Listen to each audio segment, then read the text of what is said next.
Football match ജയിച്ചു. ഇത് നമ്മൾ എങ്ങനെ ഇംഗ്ലീഷിൽ പറയും? നമ്മൾ ജയിച്ചു, അപ്പോൾ വി വോൺ.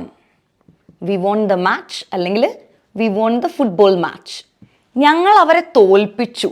ഇത് നമ്മൾ എങ്ങനെ പറയും? We beat dum.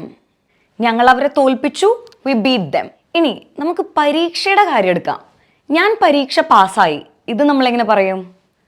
I passed the exam. I passed the exam എന്ന് പറയാം. ടീച്ചർ എന്നെ തോൽപ്പിച്ചു.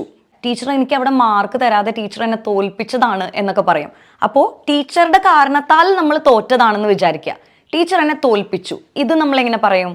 The teacher failed me. The teacher failed me എന്ന് പറയാം. കിഡ്സിൻ്റെ ന്യൂ ബാച്ച് ഡിസംബർ 9 സ്റ്റാർട്ട് ചെയ്യുന്നുണ്ട്. അഡൽട്സിൻ്റെ ന്യൂ ബാച്ച് ഡിസംബർ 16 സ്റ്റാർട്ട് ചെയ്യുന്നുണ്ട്.